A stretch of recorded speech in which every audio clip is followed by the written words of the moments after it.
The calendar was full. The to-do list was color-coded. Notifications blinked like little alarms of self-worth. Every part of Maya's life was organized, optimized, and tightly managed. On paper, it looked like she had everything under control. But inside, something cracked. No matter how much she planned, life refused to follow. People changed, opportunities vanished. Unexpected griefs arrived without warning. And in the quiet moments, just before sleep or right after waking, she felt it. A tightening in her chest, a whisper she didn't want to hear. You're not in control. Maya pushed back, harder, tried harder, controlled harder, but the harder she gripped, the more things slipped away. Her peace, her energy, her sense of self. And yet, she kept holding on, because letting go felt like giving up. But maybe, just maybe it wasn't. Maybe letting go was not weakness, but the beginning of real strength.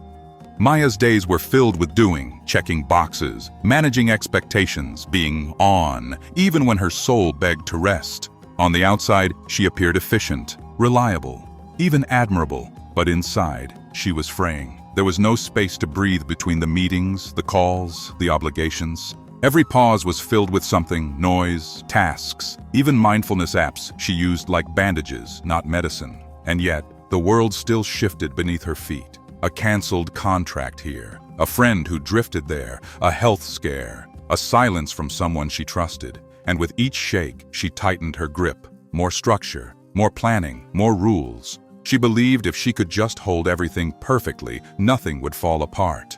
But everything already was. And in the still moments, the cracks between her efforts, she heard it again, that small voice, quiet and steady. What if control is the very thing that's keeping you from peace?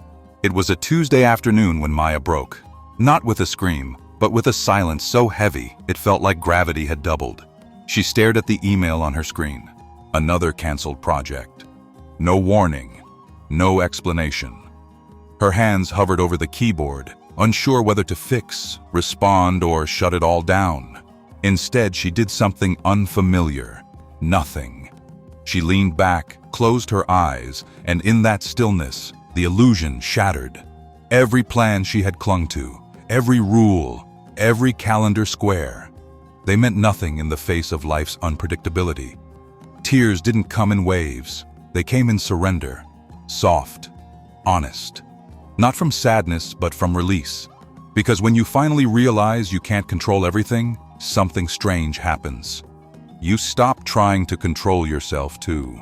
And in that soft undoing, there's space for breath, for truth, for peace.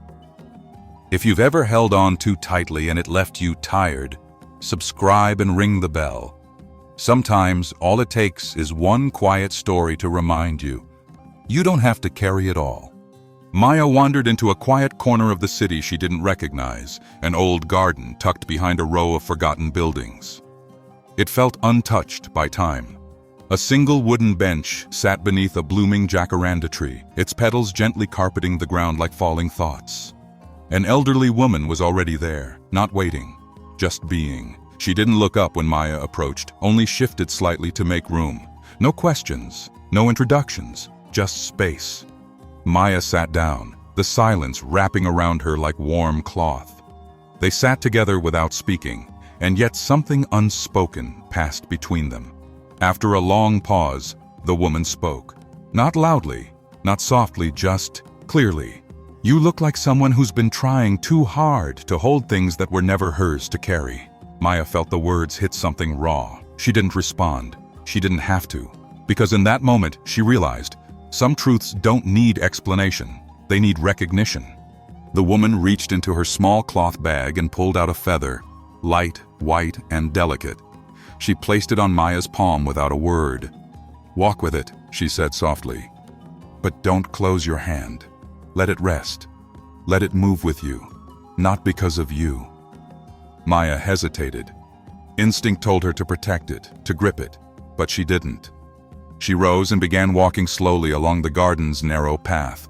With each step, she felt the urge to adjust her hand, to stabilize the feather. But the more she resisted, the more the feather shifted, and the more she noticed her own tension. She breathed deeply, letting her fingers relax, letting the feather do what it wanted. It fluttered, danced a little, nearly floated away, but stayed. And in that fragile balance between movement and stillness, she began to understand. Control isn't presence, it's fear pretending to be strength. Letting go wasn't passive. It was a different kind of attention. As Maya walked, the feather swayed delicately in her open palm. A small breeze whispered through the trees. Her instinct was to shield it, to close her hand, but she didn't. She let the feather dance, let the wind touch it, let gravity speak without resistance. And then, as she turned a corner, a stronger gust of wind came, gentle but steady. The feather lifted from her palm, spun in the air like a free thought, and floated away. She froze. For a moment, something inside her clutched, loss, maybe failure, but then something else. Relief.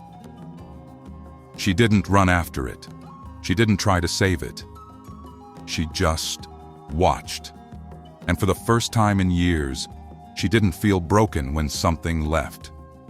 She felt light. Letting go didn't hurt. It healed. Because it wasn't about the feather. It was about the grip, the tightness, the fear of release. Now that fear was gone. And in its place, there was breath, stillness, trust. Maya stood still long after the feather disappeared. The sky above her was soft, open, and vast, like the space inside her. She hadn't expected freedom to feel like this. It wasn't euphoric, it wasn't dramatic. It was quiet, uncomplicated, as if the weight she'd carried for years had simply loosened. She thought of all the things she'd tried to hold on to, relationships, plans, identities. None of them had truly been hers. They had been roles, attachments, efforts to feel secure in a world that never promised certainty. Letting go hadn't made her lose anything. It had shown her what was never meant to be kept. She took a slow breath, not to calm herself, but because there was finally room to breathe. In that breath, she found her truth. Control isn't the path to safety. Trust is. And trust begins when you stop gripping and start listening to the wind, to the stillness, to yourself. Maya left the garden in silence. No words exchanged, no dramatic farewell. The bench, the tree, the woman, everything remained still, like the quiet after a long storm. She didn't feel like a different person, but something inside her had softened. She no longer needed to fix the past or micromanage the future. She had tasted the present, and it was enough. Each step she took back toward the city felt lighter, not because life had changed, but because she had.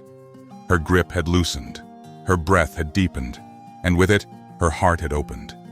She no longer needed certainty to feel safe.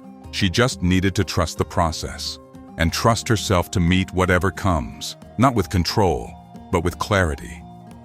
Letting go wasn't the end. It was the beginning of a new way of being. One where strength isn't measured by what you hold on to, but by what you can finally release. What if the thing you've been trying to control is the very thing that's holding you back from becoming who you truly are?